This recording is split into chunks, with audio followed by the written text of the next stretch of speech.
കൃഷ്ണ ഗുരുവായൂരപ്പ ശരണം. പൊന്നുണ്ണിക്കണ്ണൻ്റെ ഉഷപ്പൂജ അലങ്കാരം 4 മണിയോടുകൂടി മലർ നിവേദ്യം കഴിഞ്ഞ് ശ്രീകോവിൽ നട തുറന്നു. പൊന്നുണ്ണിക്കണ്ണനതാ ശ്രീലകത്ത് പുഞ്ചിരിച്ച് നിൽക്കുകയാണ്. നെയ്വിളക്കുകളെല്ലാം നിറഞ്ഞ് കത്തുന്നുണ്ട്. അതിൻ്റെ ശോഭയിൽ പൊന്നുണ്ണിക്കണ്ണൻ്റെ പുഞ്ചിരി കാണാൻ കൂടുതൽ കൂടുതൽ കൂടുതൽ ഒരു ഭംഗിയുണ്ട്. പൊന്നുണ്ണിക്കണ്ണൻ്റെ തിരുമുഖം ചന്ദനം ചാർത്തിയിട്ടുണ്ട്. നെറ്റിയിൽ ഒരു സ്വർണ്ണഗോപിക്കുറി അണിയിച്ചിട്ടുണ്ട്. ചെവിയിൽ ചെവിപ്പൂക്കൾ വെച്ചിട്ടുണ്ട്. മാറത്തൊരു സ്വർണ്ണത്തിലകവും ഒരു സ്വർണ്ണമാലയും ചാർത്തിയിരിക്കുന്നു. പൊന്നിൻ കിങ്ങിണി കെട്ടി പട്ടുകോണകമെടുത്തൊരു പീതാംബരപ്പട്ട് ഞൊറിഞ്ഞുകൊടുത്തിട്ടുണ്ട്. കയ്യിൽ ഓടക്കുഴലുമുണ്ട്. സ്വർണ്ണ കിരീടം ചാർത്തി കിരീടത്തിന്മേൽ 3 തിരുമുടിമാലകളും 2 വലിയ വനമാലകളും ചാർത്തിയിരിക്കുന്നു. അങ്ങനെ സുന്ദരനായി പുഞ്ചിരിച്ച് നിൽക്കുന്ന സച്ചിദാനന്ദ കട്ടയെയാണ് നട തുറന്ന സമയത്ത് ഭക്തന്മാരെല്ലാവരും കാണുന്നത്. ആ സുന്ദര രൂപം കണ്ടതോടുകൂടി അവർക്ക് ആനന്ദത്തിൽ ആഹ്ലാദത്തിൽ ആറാടി ആ പൊന്നുണ്ണിക്കണ്ണൻ്റെ തിരുനാമങ്ങളും ചൊല്ലി കണ്ണൻ്റെ അടുത്തേക്ക് അതാ ഓടി ഓടി ഓടി ഓടി പോണു. ആ സോപാനപ്പടിയിൽ നിന്ന് കണ്ണനെ കൺകുളിർക്ക കണ്ട് കണ്ണൻ്റെ തൃക്കാൽക്കൽ വീണ് നമസ്കരിക്കണോ, പ്രാർത്ഥിക്കണോ. കണ്ണൻ്റെ അനുഗ്രഹം അവർക്കെല്ലാവർക്കും ഉണ്ടാവണം. ആ സുന്ദര രൂപം നമുക്കും നമ്മുടെ മനസ്സിലേക്ക് ഒന്ന് ആവാഹിച്ചാലോ? എല്ലാവരും നല്ലപോലെ പ്രാർത്ഥിച്ചോളൂ.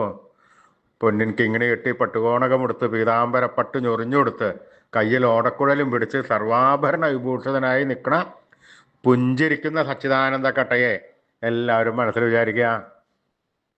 നല്ലപോലെ വിചാരിച്ചോളൂ. പൊന്നുണ്ണിക്കണ്ണൻ നമ്മുടെ മനസ്സിൻ്റെ ഉള്ളിലേക്ക് അതാ കയറി വരണു.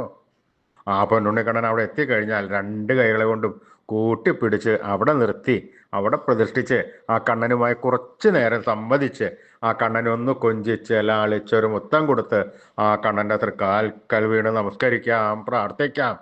കണ്ണൻ്റെ അനുഗ്രഹം നമുക്ക് എല്ലാവർക്കും ഇപ്പോഴും ഉണ്ടാവും. എല്ലാവരും കണ്ണൻ്റെ തിരുനാമങ്ങൾ ചൊല്ലിക്കോളൂ. നാരായണ നാരായണ നാരായണ. സ്നേഹത്തോടുകൂടി ഭക്തിയോടുകൂടി വിശ്വാസത്തോടുകൂടി കണ്ണൻ്റെ തിരുനാമങ്ങൾ ചൊല്ലിക്കഴിഞ്ഞാൽ കണ്ണൻ അത് കേൾക്കാതിരിക്കാൻ പറ്റില്ല. ആ കണ്ണൻ എന്നിട്ട് അത് കേട്ട് കഴിഞ്ഞാൽ കണ്ണൻ നമ്മുടെ അടുത്തേക്ക് ഇങ്ങോട്ട് ഒരു ഓടി വരും. എന്നിട്ട് നമ്മുടെ ഒക്കത്തൊക്കെ ഒന്ന് കയറിയിരുന്ന് നമുക്കൊരു മുത്തം തന്ന് വേണ്ട സമയത്ത് വേണ്ടതെല്ലാം വാരിക്കോരി തരും. നമ്മൾ എത്രത്തോളം സ്നേഹം കൊടുത്തോ അതിൻ്റെ 10 മടങ്ങ് സ്നേഹം ഇരട്ടി നമുക്ക് കണ്ണൻ തരും. നമ്മുടെ കാര്യം മുഴുവൻ നോക്കാൻ പിന്നെ കണ്ണനാണ്. ഒന്നുകൊണ്ട് വിഷമിക്കേണ്ട. സ്നേഹത്തോടു കൂടി വിളിച്ചോളൂ കണ്ണൻ്റെ തിരുനാമങ്ങൾ. നാരായണ നാരായണ നാരായണ നാരായണ. കൃഷ്ണായ വാസുദേവായ ഹരേ പരമാത്മനെ പ്രണതക്ലേശനാശായ ഗോവിന്ദായ നമോ നമഃ. കൃഷ്ണായ വാസുദേവായ ഹരേ പരമാത്മനെ പ്രണതക്ലേശനാശായ ഗോവിന്ദായ നമോ നമഃ. കൃഷ്ണായ വാസുദേവായ ഹരേ പരമാത്മനെ പ്രണതക്ലേശനാശായ ഗോവിന്ദായ നമോ നമഃ. അച്യുതാനന്ദ ഗോവിന്ദ അച്യുതാനന്ദ ഗോവിന്ദ അച്യുതാനന്ദ ഗോവിന്ദ. ഈ നാമത്രയ മന്ത്രം എല്ലാവരും ദിവസേന ഉപാസിക്കണം. നിത്യവും ഉപാസിച്ചു കഴിഞ്ഞാൽ നമുക്ക് ആയുരാരോഗ്യ സൗഖ്യം, സർവസമ്പൽ സമൃദ്ധി, സർവ ഐശ്വര്യം, സന്തതി പരമ്പരകൾക്കെല്ലാം ശ്രേയസ് ഉണ്ടാവുന്നതാണ്. ഋഷീശ്വരന്മാർ തലമുറകൾ കൈമാറി തന്ന ഈ അമൂല്യനിധി നമ്മൾ വിട്ടുകളയാൻ പാടില്ല. നമ്മൾ ഉപാസിക്കണം. അതുമാത്രം പോരാ, നമ്മുടെ വരും തലമുറകൾക്ക് അത് ഉപദേശിച്ചു കൊടുത്ത് അവരെ കൊണ്ട് ഉപാസിപ്പിക്കുകയും വേണം.